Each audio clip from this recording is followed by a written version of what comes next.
Bells of Steel has officially brought themselves into the big leagues with their new line of Hydra racks, which puts them directly up against Rogue Fitness since these racks are fully compatible with Rogue's Monster Lite line. This isn't a metric budget alternative to Rogue. This is a true 3" by 3" 11 gauge steel rack with 5/8 holes and west side hole spacing. So if you're looking to save a few bucks without sacrificing compatibility, this is probably a rack you'll want to take a good hard look at. Listen, there comes a time in every serious gym equipment company's life where they realize that we as Americans need everything in excess.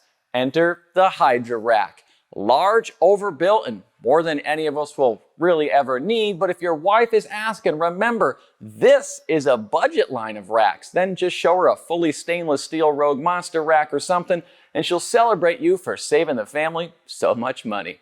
Bells has come out swinging with this release because not only are they offering a ton of different ways to build these racks, from 4-post and 6-post to squat stands and folding, collegiate, and more, but they've also launched it with a ton of options for accessories, which we have most of and will be reviewing. So make sure you subscribe so you don't miss those videos. But if you watched our last Bells video where we interviewed the owner of the company and he revealed a ton of things they've got planned for the next few years, then you already know they've got a lot more coming.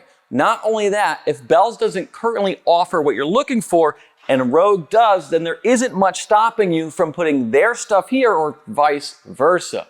We'll get into the nitty-gritty of this rack and talk about finish, build quality, attachments, and other stuff as we go. But I will say overall, I've been pretty impressed here. But let's address the elephant in the room, and I don't mean the awkward placement of this rack. This thing's been around more than my high school girlfriend as we've been moving it all over as we get ready for some big stuff we've got planned for the channel, and I'm honestly getting pretty sick of moving it, so it's gonna rest here for a bit.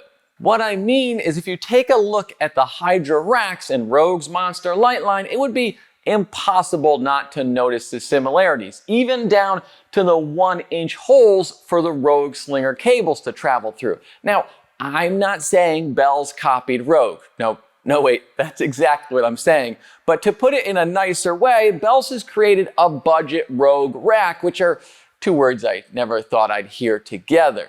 I'd say your decision in 3x3 racks not that long ago probably came down to whether you wanted to save money and get an imported metric rack like Rep's PR4000 or 5000, the Titan X3 or Titan series, or did you want a high-end American rack, which for most people just meant Rogue. But Bells has made things interesting by making a rack that works with Rogue's ecosystem and no more of that awkward 2.3" tubing stuff, which they technically do still sell. Sorry, Bells. Which means if you want to live in the 3x3 world, you can save a little money by getting a Bells rack versus the Rogue Monster Lite, or save a lot of money by putting Bells attachments onto your Rogue rack, or hell, buy Rogue attachments and put them on here. To be clear, the Hydra rack is a 5/8" rack, which means it's in line with Titan's X3 and the Rep PR4000, and obviously the Rogue Monster Lite lines, which generally means the attachments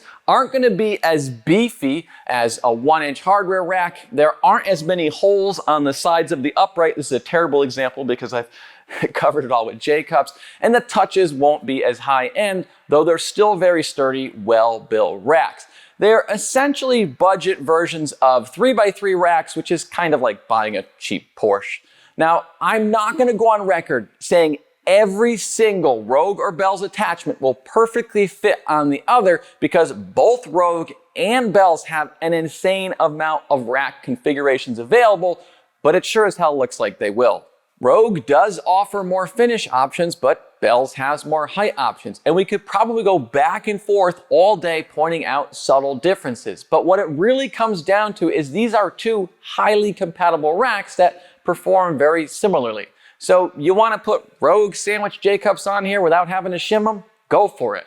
That Rogue bar hanger in the back lines up perfectly, and for some reason I thought it was a good idea to spend more than twice as much for that Rogue logo that you they can't actually see right now, and throw Rogue's adjustable pull-up bar up there. And it's that great business sense that keeps this channel from making any money and keeps me asking for you to use those affiliate links, which is how we fund this channel and keep my family out of debt counseling. So I've graciously provided links to the things in this video down in the description. But back on track. If you like Rogue's landmine better or want their dip attachment, nothing is stopping you. If you need to impress your neighbors so they'll actually come over and check out your gym, well, it hasn't worked for me, but you can grab the coolest looking and least used rack attachment there is for half as much with Bell's sliding lever arms versus Rogue's 50 cal trolley lever arms.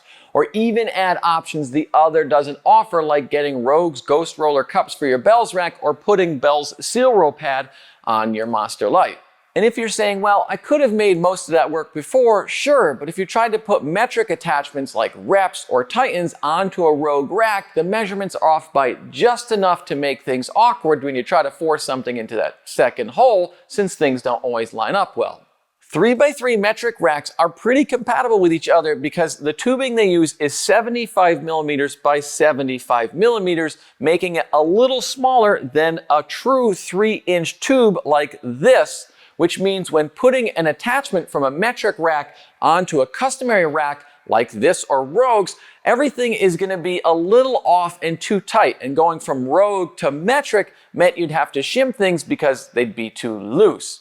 The real price difference in Bell's rack versus Rogue's is in the attachments. Sure, you can save a few $100s on the racks themselves, but as I've mentioned, some of Bell's offerings are much cheaper. In general, Rogue's attachments are gonna be a better build quality, but there's definitely a point where you're paying more and getting no additional functionality. To put their pricing into perspective, I compared every Bell's attachment to Titan and Rep and overall found Bell's to be either around the same price or a little cheaper, but I am kind of stupid and kept going on to their Canadian site where the prices are different because that's not real money. So if I'm wrong on any of these, just chalk it up to me being illiterate. And yes, of course I compared their prices to Rogue, but that took about 11 seconds because Rogue's sandwich J-cups and trolley lever arms are literally double the price, which is where you save a lot of money with these imported racks. And with Bell's matching the specs of Rogue's, you can mix and match between them to your heart's content. If you want that Rogue quality, pick up something from them. If you want to save money, go with Bell's. But I will say overall, Bell's surprised me with the build quality on most of their accessories at these prices. Their dip attachment is well done with UHMW on all the contact points of the rack, and things like their spotter arms and strap safeties are virtually identical to Rogue's, though the ability to select a color for your straps is a neat touch. There are, though, a few things I'd like to see tweaked. For example, although the spotter arms are rock solid and very well done with UHMW on the top and front lip, and I will say this is the same thing Rogue does with theirs, I wish they added UHMW to the contact points of the rack like they did with the seal row pad and dip attachments, because these heavy, big attachments can really scuff up your rack unless you're super careful when putting them on and taking them off. And just like with Rogue, there's a similar theme throughout with UHMW on some attachments, but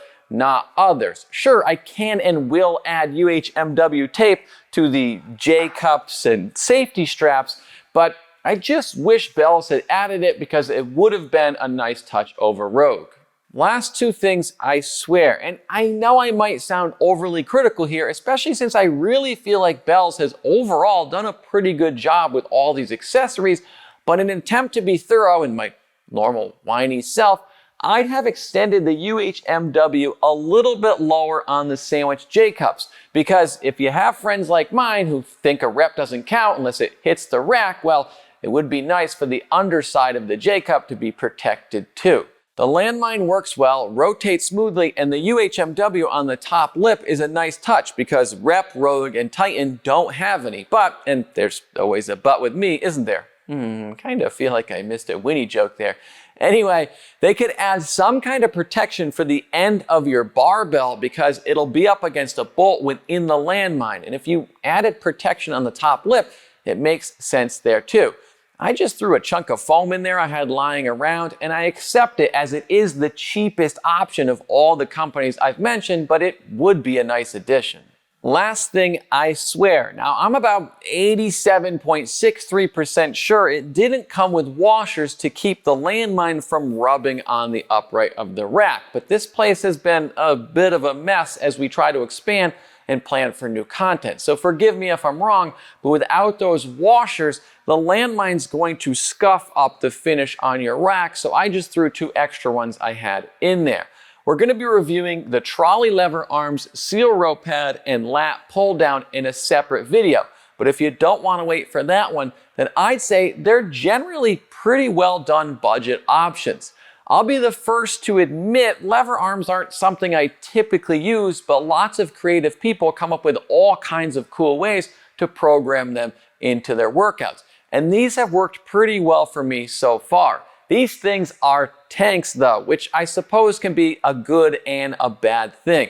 They're definitely heavy, so if you're frail like me, just be aware they can be tough to move vertically along the uprights. Though our buddy Brandon Harper, who we did a deadlift seminar with in Calgary, found if you set them straight out, it actually makes them a lot easier. If these are too expensive for you, Bell's does offer some lighter, non-sliding ones as well. I'd be lying if I didn't admit I've barely used the lat pull down and low row attachment. The truth is my friends put most of this rack together, which is why the outside posts are installed backwards and you can see the Bell's logo there. Now, before you go full keyboard warrior and pick on me for picking on my friends, I was at my grandmother's funeral, so you probably feel like crap now. You're welcome. Anyway, the movement on it has been pretty smooth, but it is a 1-to-1 pulley ratio, so it's not going to be as smooth as something like the Rep Aries. But in my 6 minutes of testing with it, I did find that it works, so that's really probably not worth much. As for the seal row pad, I really like this thing, especially as a budget alternative to Sorinex's Bulldog pad, which is nearly 3 times the price at $400 shipped. But this is a nice little piece of equipment that you can do a lot with. Rows, curls, adjustable bench, flies, and so on. Can you do a lot of that with an adjustable bench? Sure, but it's a home gym and you like spending money. So just make sure your wife sees you doing a few things on it and you'll be fine.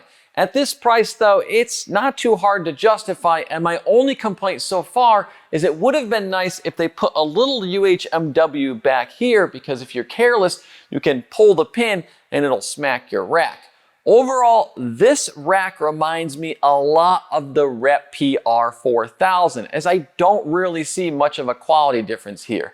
It's got solid welds, the textured powder coat is applied well, and like any of the big 3, Titan, Rep, or Rogue, their 3x3 options, even if maybe a little over the top for a home gym, are really well done.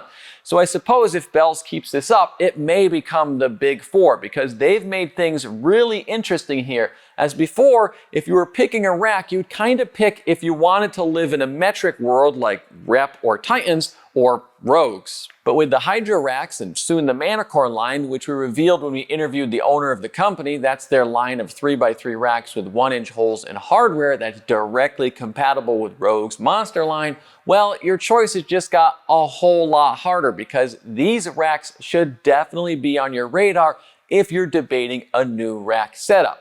You can check out that reveal video here. It's got a ton of other big drops as well. Like, comment, and subscribe to help us on the algorithm. Thanks for your support. I'll see you next week.